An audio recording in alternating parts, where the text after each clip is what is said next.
Ciao zusammen in meiner italienischen, Schweizer und internationalen Küche. Hallo, ihr denkt sicher, etwas ist anders bei der Tante da. Ja, meine Haare sind kurz. Mein lieber Ehemann hat mir meine Haare geschnitten. Gestern, also heute ist der 10. März 2019.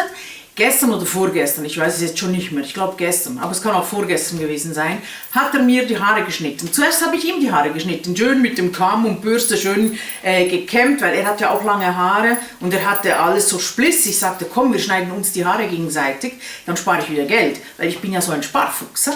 Und dann habe ich ihm die Haare geschnitten, schön mit dem Kamm und dann schön geschnitten, alles wunderbar.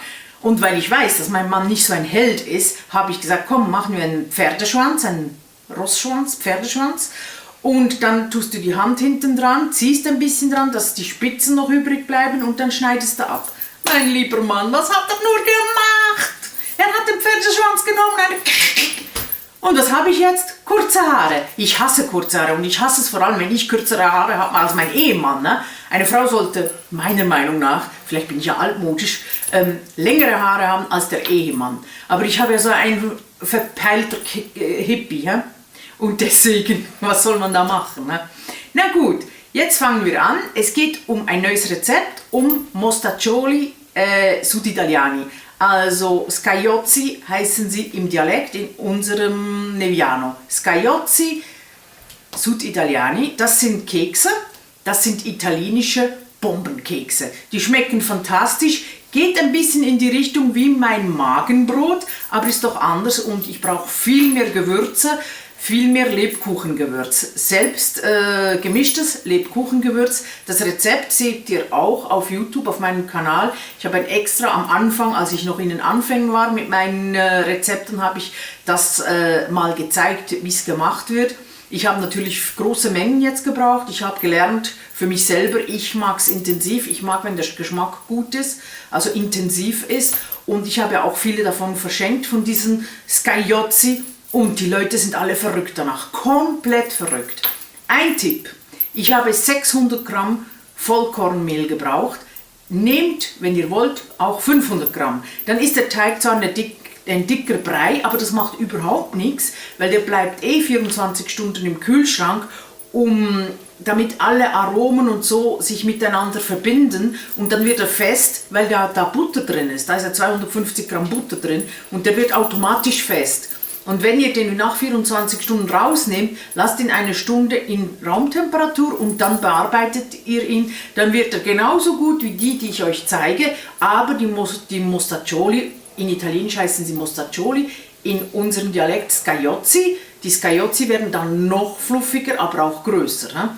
Also die Oberfläche wird dann größer und ihr braucht dann wesentlich mehr Glas. Also ihr braucht dann viel mehr Schokolade, um die zu überziehen. Aber das werdet ihr alles sehen.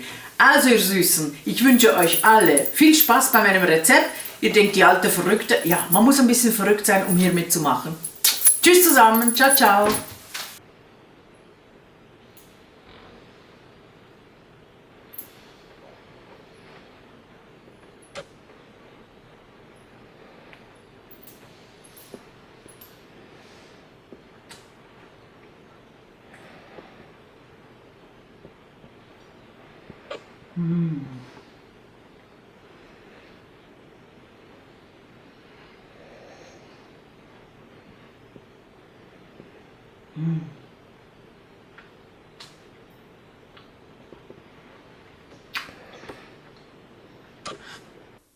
Also zuerst nehmen wir 600 Gramm Weizenvollkornmehl,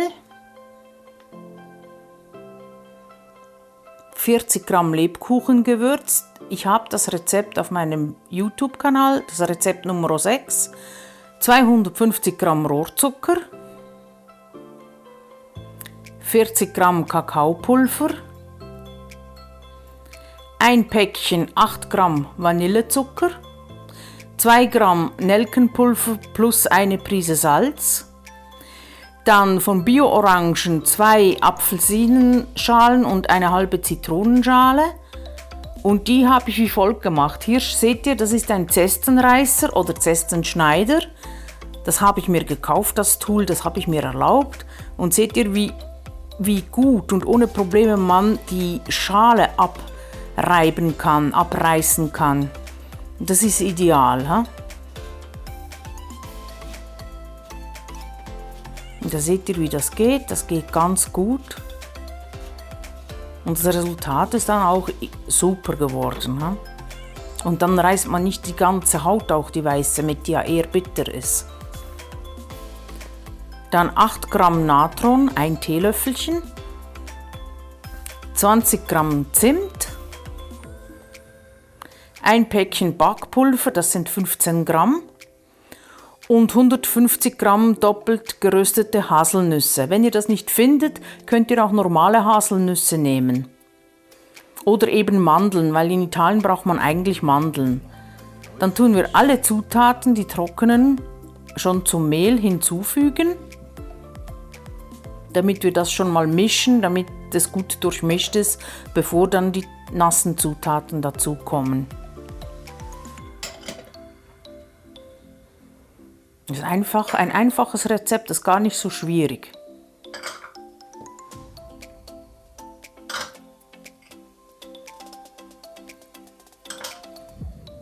Okay, und wenn alles drin ist, nehmen wir den Knethaken, das Knettool und lassen es minutenlang umrühren. Ich mache das immer so und in der Zwischenzeit machen wir die flüssige Komponente und das ist in eine Pfanne durch 2-3 cm Wasser rein und da kommt 250 Gramm Butter rein, 150 Gramm Milch, 150 Gramm Orangensaft, also einfach von 2 Orangen der Saft, 100 Gramm Marmelade von Aprikose. Seht ihr, da tue ich zu der 250 Gramm Butter die 150 Gramm oder 150 Milliliter Milch. Das ist mir egal, ihr könnt auch Milliliter nehmen. Und eben die Zesten, die ich geraspelt habe, die kommen da auch rein.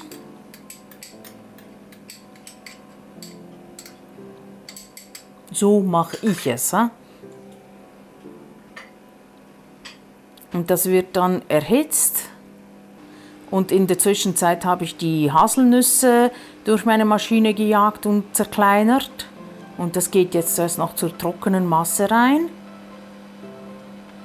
So kann man das auch noch gut verrühren.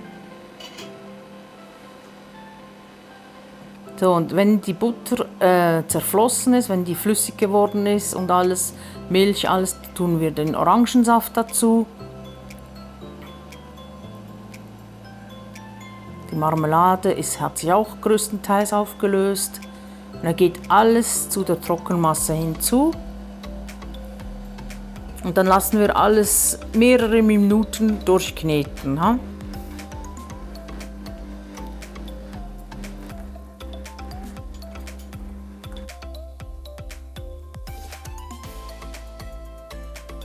Wenn es gut durchgeknetet ist, tue ich die ganze Masse immer in eine Glasschüssel rein, weil das ist besser als in der Metallschüssel zu lassen, weil jetzt geht die Masse für 24 Stunden in den Kühlschrank, damit sich alle Komponenten sich miteinander gut verbinden und es braucht einfach Zeit wegen dem Geschmack. Und am nächsten Tag nehme ich den Teig raus, lasse den eine Stunde bei Zimmertemperatur ein bisschen die Temperatur annehmen und dann mache ich in eine Schüssel habe ich Puderzucker reingemacht und das ist eine Waage und immer 50 Gramm habe ich abgewogen und dann mit dem Puderzucker ein bisschen in der Hand zu einem Ballen gerollt. Das habe ich extra gemacht, damit meine Hände nicht zu klebrig werden von dem Teig da. Und der Puderzucker schadet ja nicht, das soll ja eine Süßigkeit werden.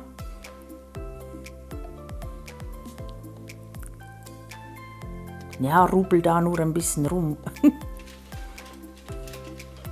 So, und wenn das Blech dann mal voll ist mit den Scajozzi, mit unseren Keksen, den Backofen muss man natürlich anstellen auf 200 Grad. Und wenn das Lämpchen ausgeht, dann ist der Backofen auf Temperatur. Und dann gehen die Kekse für 13 Minuten in den Backofen. Nach 13 Minuten holt sie raus. Ihr seht, es hat Risse drin. Wenn ihr das nicht wollt, dann nehmt einen Pinsel und Wasser und tut sie vor dem Backen bepinseln mit Wasser. Dann hat es weniger oder keine Risse. Aber ich wollte die Risse, weil jetzt machen wir natürlich die Glace, diese Schokoladenüberzug. Dann nehmen wir auch eine Pfanne mit 2-3 Milliliter Wasser. Wir tun in eine Schüssel 225 Milliliter Sahne rein.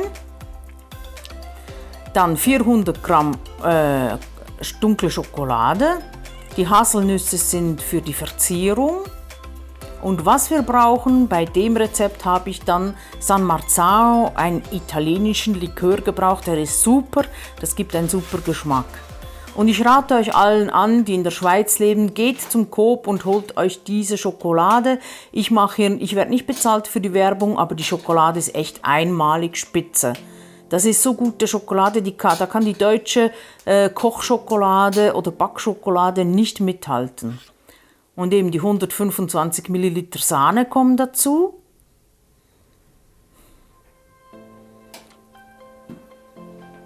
Und 2 Esslöffel von diesem San Marzano Likör. Und der ist super, der San Marzano Likör ist auch super für den Kaffee rein. Oder auf Eis oder so, ist super Geschmack. Und dann lassen wir das flüssig werden. In der Pfanne ist 2-3 cm Wasser und das muss aufkochen, damit die Schokolade langsam zerfließt. Das geht relativ schnell. Also wenn es dann nur noch kleine Stückchen hat, dann könnt ihr den Herd schon abstellen, weil das wird automatisch flüssig. Wenn es keine Klumpen mehr hat und die Schokolade so schön glänzt, dann ist die bereit. Dann könnt ihr die Glace nehmen und dann können wir anfangen, die Kekse da rein zu tunken. Allerdings denkt dran, die Kekse müssen über Nacht trocknen, also nicht warm in die Glace hauen. Die müssen echt auch 24 Stunden ruhen und dann erst werden die in die Glace getaucht. Und ihr seht, wie ich es mache. Darum brauche ich auch 2 Gabeln. Und zuletzt durch die Nüsse rauf und dann nochmal mindestens 24 Stunden trocknen. Am besten raus in die Kälte oder im Kühlschrank trocknen lassen, bis die Schokolade hart ist. Essen könnt ihr sie am besten erst nach 3 Tagen, ja? Okay, viel Spaß mit dem Rezept. Tschüss zusammen.